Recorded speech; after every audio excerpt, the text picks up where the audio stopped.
Hey guys, welcome back to How We Cope. We're here today with Dr. Sara Pinhasi. We're going to talk about the 4 type of friends you need to cut off.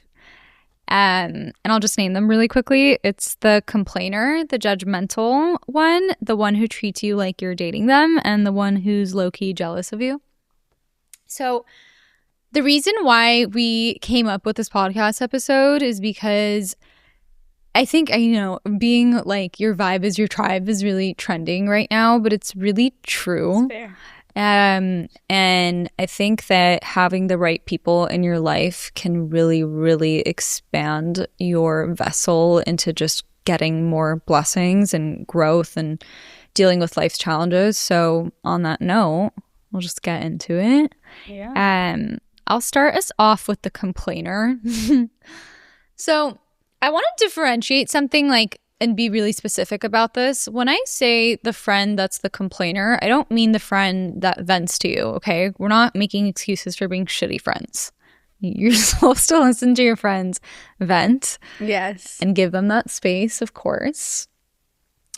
What I mean by the complainer is someone that always complains about the same thing or something in their life, and they refuse to do something about it. Mm-hmm. It's so frustrating. It's really unfair to their friend.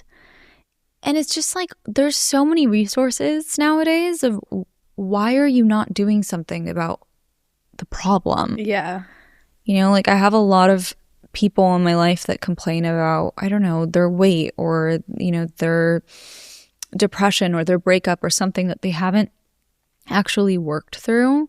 And I want to again say, when you've worked through it and you're still finding struggle, of course this is the time to talk to your friends and ask for help or say what you need to say.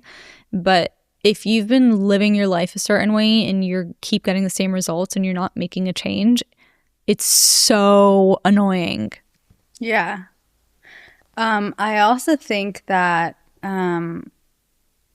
something I've realized about that type of personality, whether it's friend or just people that you meet, is I think it's less that they want to change and they just want the space to complain, or they just want to be I think it's a validation of oh my God, yeah, that sucks. Yeah. They're not looking to change. Right. They don't want to be held accountable. Yeah. Which is again not fair. Yeah. It gets tiring to hear the same thing over and over again, and you're just okay, well, I'm just here. Yeah. And then not that anybody ever likes unsolicited advice, because God knows I hate it. Yeah. But if you're going to your friends and they're giving you advice and you just kind of turn off everything that they give you, you're putting everyone at a lower vibration. And I think just if we bring it back to being the friend of that person, how is that person helping you grow? Yeah. If they're not making change in their lives? Because ultimately, as humans, just connection to connection, the way that we learn is by seeing someone else put something into practice. Yeah. I agree. Also for me, the complainer characteristic, I always think about okay, who do I not want to go on vacation with? Mm. And there's many types of personalities that I don't want to go on vacation with. And so that's also, I'm going to put that as a subset. Yeah, going off of what you're saying, I think the complainer, just some characteristics too, they're also the person that's rude to the waitress.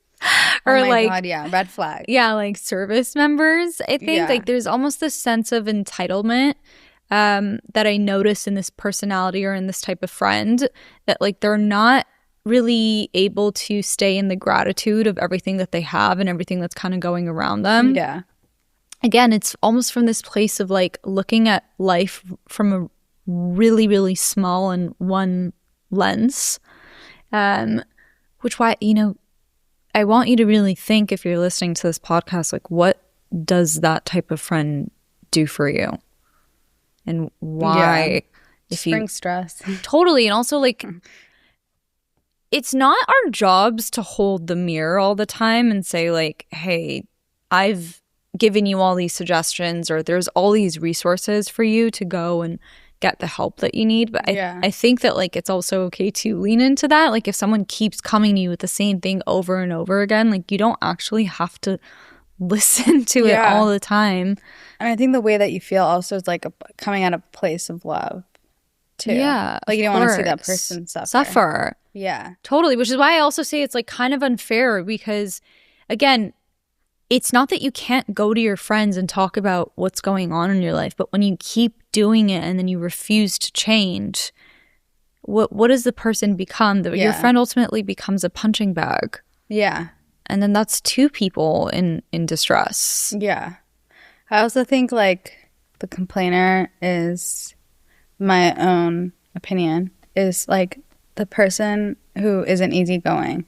And I like easygoing people. Mm-hmm. And that's like also something that like, you know, you just like when you think about like who you want to be around, it's like the people who like you can do anything with, and like these little things, like if something doesn't go the way that we plan, it's not this like, oh my God, big deal and like a blow up. There's a resiliency. Yeah. Mm-hmm. Like just like people to like, all right, like on to the next, or like, okay, I guess that's how it is. We're going to do this thing. Mm-hmm. And I enjoy, I think people can have different versions of it a little bit. Of like the friend that complains. Yeah. Like what that looks. But ultimately it is someone that like kind of has this like characteristic of just everything, like it's like everything is causing them issues, but they don't really see how they stay in that situation too. Like they reinforce kind of the cycle. Yeah, which is such an inhibitor to growth. Yeah. So yeah, again, my advice on that type of friend would be you can hold the mirror, but you also don't have to keep trying. I mean, eventually you need to understand that this person doesn't want to change. So there's like a little bit of acceptance that needs to happen there. Yeah. Of like, okay, maybe my role in this isn't to fix, but it's to listen, which they're clearly asking us to do. Yeah. But again, I think naturally as friends or as empathetic people, like we want to help, we want to suggest resources. Like that's the most you can do. And if someone doesn't listen, like it's okay to actually take steps back. Yeah. Which is why I also, I mean, it would make our life harder as therapists, but like, which is why I also am such an advocate for therapy. Mm-hmm. Your friends absolutely need to be there for you, but there has to be reciprocity in that relationship. Yeah. And there also has to be a respect in that relationship of like, hey, I want to do things the way that I want to do, but I'm open to hearing your suggestions. Yeah. And maybe someone can't hear it from you, but they can hear it from someone that's like an outsider. A third party. Yeah. Yeah, totally. And I think that also creates a safer space between the person and them. Yeah. Because they're able to have someone that isn't biased, but also someone that like they won't necessarily get offended by because they're not being so called out on a personal level. Yeah. Yeah. The next one is the judgmental friend. Yeah. This is so broad, but like also I think we could get into the specifics of it. Small-minded people are never, ever, ever going to help you succeed. No. And I think it takes a small mind to be a judgmental mind or to judge. Mm-hmm. And so if you just think about like the things that you want to do in your life and you've received judgment from someone, like is that really coming from a place of love? No. And I think my theory on people that are super judgmental are like they low-key like are always judging themselves. Of like, course. It's like such a projection when they like the things that I don't know what's an example of someone being judgmental, but like just judging maybe someone's like finances or like hobbies that they do. I think it's like low-key this like judgment of like, oh my, like what do other people think about me? Mm-hmm. And yeah, I think, and those people are just, they're just like negative energy that bring you down. Yeah, like literally like pull you kind Yeah. of down the ladder is how I imagine like when we accept and listen to judgment, we're like kind of just climbing back down the ladder. Like I remember even when I wanted to start this podcast, like, and I wanted to, I think I told you about this, like I wanted to talk about like certain subjects, and I remember I was like talking about it with a friend, and they were like, I remember this. Yeah, and they were like, you shouldn't talk about that. Yeah. Because then people are going to think this of you. And I immediately, like after I got off the phone, Sarah, I was like, this is not going to be my friend anymore. I'm done. Yeah. Because how can you live a life with a friend who doesn't want you to speak your truth or to be authentic? I mean, that's just not, that's not a way to live. And to have someone in your life like that, that's constantly going to tell you that other people are going to judge you. Babe, they're judging you. Yeah. And that person shouldn't be in your life. Yeah, that person is being judgmental towards you when they say, that's a good point. It's like when someone's saying like, oh, someone's going to think this about you. It's like, no, like you're just thinking that about me and you're just saying it, but you're like putting on someone else. And I think, that's such a good example. Yeah, I mean, I could see like the other side of it of someone, of, like maybe like that friend being like, I'm just trying to like protect you. Yeah. But it's like, what does protection really mean? Because are we talking about safety and like, something that's actually needed? Or are we talking about judgment from other people and almost like, I think this fear of becoming big? Yeah. I think also like if someone is trying to be a good friend to you, I don't see how ever saying that, oh, people are going to think this about you is like coming from a place of love. Like as your best friend, or friend, you shouldn't care what other people think about this person that you love. Part of love comes with accepting them. And again, whoever emphasizing on the like idea that it's within safe boundaries. Yeah, it's not like you're like, oh yeah, like it's okay to like you're doing coke every night and like, you're totally doing fine. drugs. Like, I accept you and I'm. But like, that's a place where you're allowed to judge that. Yeah. Because your friend is like not safe. Yeah. But even in that moment, you wouldn't say like, oh, think about what people are going to think about you if they know this. It's like you would never say that. Yeah. In that scenario, you would say, like, I'm worried about you. Are you okay? Yeah. Like, is this really safe for you? What happens when you do these things? Yeah. Which I think is like a totally different conversation. Yeah. I think people that judge are like insecure, judging themselves, and they're sometimes maybe there's like feeling of like being threatened by your potential too, like you said, that like getting big. I don't know exactly. Yeah. Like there's almost like, I think with judgmental friends of like this idea that like they want you to stay where they are. Yeah. Which again, all of these, the whole point of this podcast is to show you what kind of friend would inhibit your growth. So I think that's a really big part in that. The other thing that I think is really important is like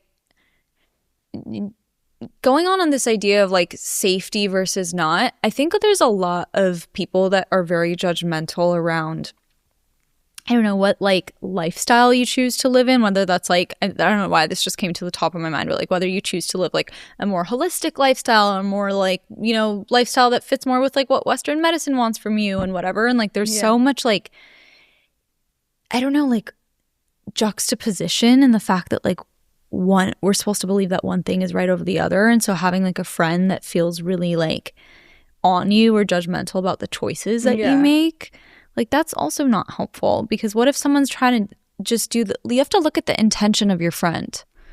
If they're doing something that feels helpful for them, or they're just trying to work on your health and you're judging the path that they take to do it, like are you doing them any favors? Yeah, no. I agree. Yeah. And I think also like the coolest part about life is like you're not the same person you were when you were like 15. Like there's still that core you. Yep. And so I just think like as you get older, like you do become a different person, not like I'm not the same person I was when I was like 12 or 15. There's that part of you. And I feel like I'm just thinking about one of my best friends who is very different from how they were when they were a kid. Like I've known this person since I was 4.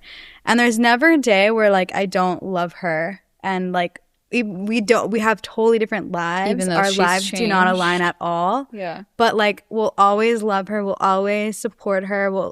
I'm never judgmental of her life and her lifestyle. Even if sometimes I'm like, I don't get it. Yeah. And I think that's just like how the type of friends you should have, no matter what you're doing, as long as it's like something safe, you're not hurting yourself. Like, your friend should like love you. Unconditional love. Yeah. It's basically the moral. Yeah.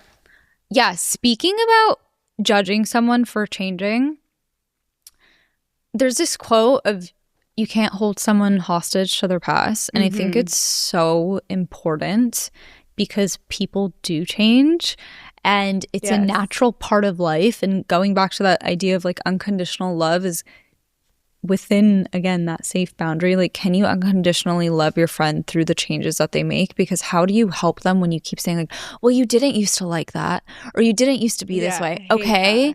And like, are you not changing? Because that's a problem. Like, we're supposed to grow and we're supposed to have different things that happen to us that create different opinions. Yeah, maybe you should try it. Yeah. So I just think that I have to give props to him. We have to give props to our producer, Cody. Who said that. But yeah, I just think that it's such an important point. Yeah.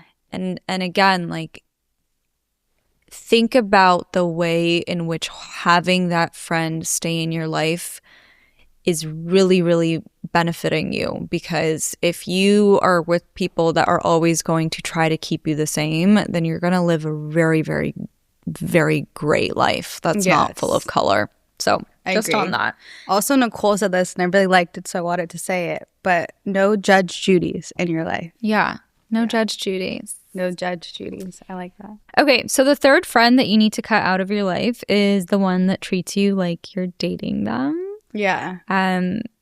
I feel like this is a little controversial, but we're not saying like not to like have a loving relationship with your friend. I think there's just like a really big difference between a friend that understands your individuality and that you'll have other passions, other friends, other relationships in your life. Yes. Versus a friend that wants you to completely encompass all that they are. And this can be your time specifically, I think, like a lot of people struggle with. Yeah, that your time is your time, not their time. Yeah, or like also, I mean, I'm speaking from personal experience, but like going to a party and like if you want to like walk away from that friend and there's like a offense in that, I mean, that's like something that you would be upset at, like, I don't know, like your boyfriend maybe. Yeah, I mean, you really shouldn't, because you should be an individual. Makes more sense with the boyfriend. Like across all parts of your life. But I don't know, I'm trying to think of like what else really comes to me when I think about like this friend that feels like you're dating, and it's also like just a deep personalization maybe of everything, of like if you go out and do something and you didn't do it with them, of like this feeling of like, why didn't you do that with me? Like, what about me? Yeah, I totally agree. I think it's someone, if you spend time with others, it's upsetting. Things that you do with others, like it's kind of this like feeling of jealousy, like, you should do it with me. And that can be like really draining. And I think those types of friends, I feel like it's kind of like from a place of, I don't know if this is the right term, but like maybe sometimes like self-centeredness. And like they see you as like you're a part of their life, but they're not a part of yours, just if that makes sense. Because if you're a part of their life, because I think this friend is also someone that like can hang out with other people. Like there's this double standard. Can do things without you. Yeah. It could be both. It could be both. Yeah. I definitely see that personality, and then I can also see some codependency kind of being a factor there. I think that happens of maybe like they're not really happy with themselves or with their lives, so then the like sole focus of or who they enmeshed onto and hold on to is that friend, or is you in that scenario. Also, especially if they don't have a lot of other friends but you, I think that happens. Yeah, I can see it coming from like this like a lonely place. I see the self-centeredness in what you're talking about, just in terms of like some people. Yeah, with some people, and like in terms of maybe an entitlement to your time. and that coming from a really egoistic place. But yeah, again, like, you want to have a friend that wants you to be an independent individual. Yes, I agree. I think, and someone that, like, I think this all goes back to just what I think what we've been saying a lot on this podcast is, like, people, like, unconditional love and, like, wanting the best for you. There's something else to be said too about, like, the idea of FOMO. Yes. Yeah. Like, I think that, like, a lot of these individuals or, like, these friends, like, have an unhealthy amount Of FOMO. of that FOMO, Yes. which then again, like, comes from this place of there not being enough passion or hobbies or purpose in their own life, and your friend cannot be your purpose. And then if you also think about that, then it puts, like, this immense amount of pressure of, like, when they do something without you, or when there's activities going on without you, and you have this friend that was in your ear all this time of, like, what about me, or I need to be there, and all this stuff, it's kind of like, then you start questioning, like, damn, should I feel like this sense that I'm missing out here, or, like, do I need to now all of a sudden be offended because they're doing something? It kind of, like, you know, anxiety loves anxiety. Yeah. So these two things, like, really exacerbate that. So if you have a friend like that in your life, it's, I mean, unless you're, like, really, really good at just, like, holding up that wall, Yeah. it would be really hard for you not to second question that. Yeah, I think that's a good point. When, like, I was just talking about to my friend about this other day, where it's like when someone gets mad about something, like, this is like the other person or other people around you are like, is that something I should get mad about? Yeah. Like, and then it's like, it's just, like, really negative, like, Feedback things. Yeah, loop. feedback. Yeah. It's, like, reinforcing other people. Yeah. So I agree with that. Yeah, which then, like, goes into this, like, conversation of the friend that, like, you do want to have is, like, I feel like me and you are that type of friend. Like, we just don't take shit personally. Yeah. You know? Like, We really don't. with, especially, like, with each other. I think Yeah. there's, like, certain friends, again, that, like, provoke certain anxieties in me, but because I've seen it in them too, versus, like, me and you are kind of like, oh, you want to hang out with that person, you want to go do that, like, Yeah. I think great. tonight, perfect example. yeah, like, she wanted to go to we talked about going to a hockey game. You're going to a hockey game tonight. I'm like, I don't care. Yeah. Like, go have a great time. Maybe I'll go with my husband. Like, Yeah. Or we'll go another time. yeah, Perfect like, example. yeah. So I just think that, like, remembering that you're an individual person and you need to have people in your life that also really want to lift that up in you, because what does that mean? That means that you have a confident friend in themselves, and confident people exude that energy onto other people, which is super, super important. Also, like, I think it shows, like, you don't have to, like, I think also, like, you notice that that person, like, your relationship is very secure. Like, I think this happens when people feel insecure in their friendships. Yep, absolutely. Yeah. Okay, so moving on to the fourth one. This would be the one who's low-key jealous of you. Bad vibes. Bad vibes. I have a lot to say on this. Like, the Middle Eastern part of me is wanting to be like, like, the one that, like, low-key's always evil-eyeing you. Which, like, if you're listening to this podcast and you don't know what that means, I'll just quickly get into it. But it's like, it's kind of the idea that, like, someone, you'll have someone in your life who, like, thinks, who's trying to be happy for you, but they're, like, low-key really jealous. So then, like, they can give you a quote-unquote, like, evil eye, which is, like, something that would just, like bad luck. Bad luck. Yeah, bad luck, bad vibes. Like, you know, there's, like, this, like, there's this example of, like, if someone's like, wow, you have, like, really nice hair, but they're, like, low-key jealous of your hair, and then, like, your hair starts to fall out the next day. Next day your hair looks really bad. Yeah, so it obviously comes from a jealous place, and I think that the friend that's low-key jealous of you, how that can play out. I mean, it can play out in so many ways. I specifically really see it being played out in a passive aggressive way, you know, of comments of, like, oh, well, you know, thank God you have this, because it's been so hard for me to go through whatever. And it's like, why don't we turn jealousy into inspiration anymore, like, in friendships? Yeah. Because, like, jealousy does bring a bad energy. You want to call it evil eye or not. It breeds, it can breed motivation. And And maybe, like, I think in healthy people, it doesn't look like jealousy. It's, I don't know what the term would be, but it's kind of like admiration. Admiration. Yeah. Thank you. I said it wrong. Yeah. Would you think that there's a difference, just curious, between like an envious person versus a jealous person? I feel like jealousy has a more negative connotation. I do too. I may be wrong. No, I do too. Yeah. I think to like envy someone, it does have like a little bit of that like inspirational or like you said, like that kind of admiration. You're not like, wow, I envy that. It's almost like you can have it and I want it too, which is really important to differentiate here in what I'm talking about the jealous friend. Like your friend can totally want what you have. That's not, it's like wanting your downfall or like being okay, like feeling good about maybe those like things that they're jealous about being taken away from you. Yeah. Or like,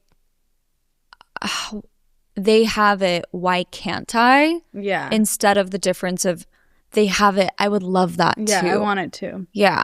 It's a good way to put it. Yeah, kind of like the sharing of that. And it's, again, a jealous person comes from a place of lack.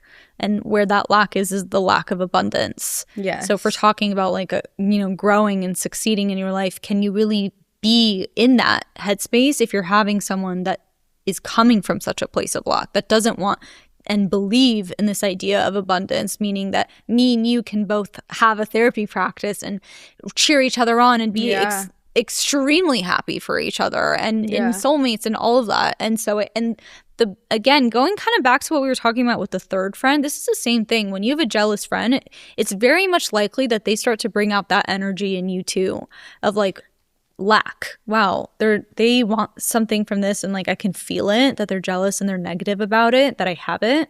So do I need to start looking at what I don't have? Yeah. Bad friends just bring out the bad in you.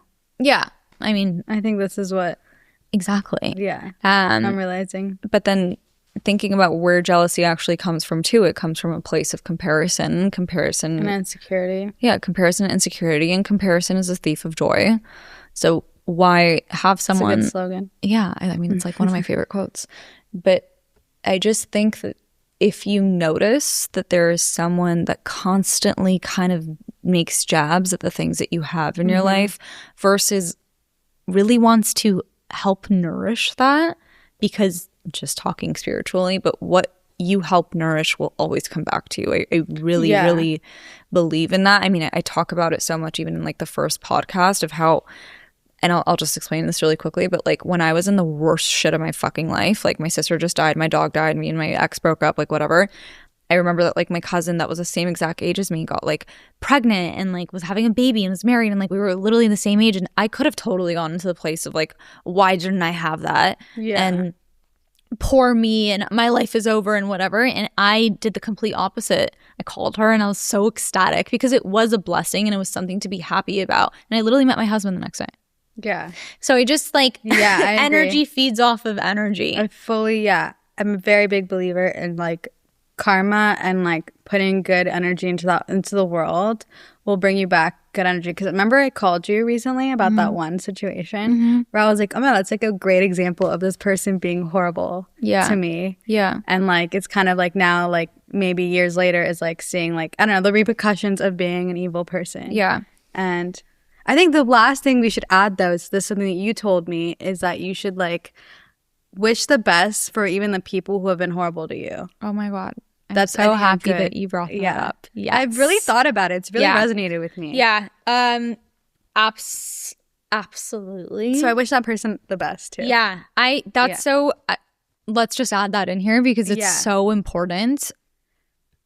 If you can love your quote unquote enemies, someone who's been horrible, oh my God, like the amount of light you will bring into your life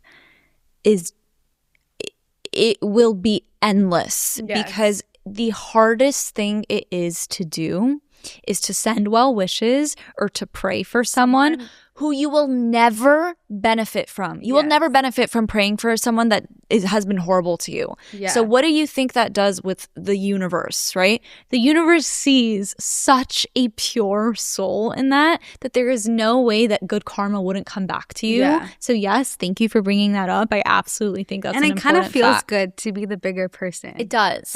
It doesn't always, but you feel like a good person. Yes, you feel like a good person, and the feeling of like hatred and jealousy is such a low vibration to be in that it also is like a favor to yourself to not have to hold on to that anymore. Don't waste your energy on like having hate in your heart. It takes the same amount of energy as it does to love that person. Yeah. So indifference and being a good like mensch is like really the most important thing. I think on how we cope with this, there's a lot of ways. That was a good example. Oh, yeah. Well, you should like wish the best for people that like aren't the best to you. Yeah. I also think like keeping a healthy distance. Yeah, boundaries. With these type of friends is super important. Also, let's just like quickly go into like the type of friends that you should have. Yeah. You should have friends that uplift you. Yeah. You should have friends that support you, that are there for you. You should have a friend that, I mean, sounds so simple, but like it should be very clear in the answer. Do you feel like your friend has one bad bone in their body? Because if you do, yeah. I thought you were asking me for a second. No, I'm asking the audience, but like you need to really rethink that. Yeah. Because it's very, very, it sounds obvious and like you would, but there's so many things that we kind of let go of or we look past because we love someone or because we're kind of like taught like the more the merrier. Yeah. The more is not the merrier if the quality is low. It's okay to cut people out of your life. Yeah. It's totally fine. Yeah. And like I'm not saying to like the therapist in me always comes out here. Connection is the most important thing. It's the most important source that we have as human beings. So we're not telling you to disconnect from everyone, but some people. Yeah, just some people. But you should know, you should truly feel about the people in your life, specifically your friends, because you actually have the privilege of choosing your friends. Yes. You can't choose your family, but you can choose your friends. That they don't have one bad bone in their body. And if you start to look at things from that way, and if you start to feel like, is my happiness this person's happiness, vice versa, because it can't just be about you. You also have to feel... Yes, you have to be a good friend. Yeah, you also have to feel an immense amount of happiness for that person. Mm-hmm. If you can hold that, that's the type of friend that you want to keep in your life. Yes, I agree. All right, guys, good luck. Yeah. Thanks for having me, Nicole. Yeah, of course. We'll see you guys next time. Hey everyone, welcome to How We Cope podcast, a podcast dedicated to elevating your life by your host, Nicole Nurian. This podcast is sponsored by Culver City Chevrolet, where you can lease a Chevy Equinox for $189 a month. Mention you're a subscriber of How We Cope podcast to unlock the special deal.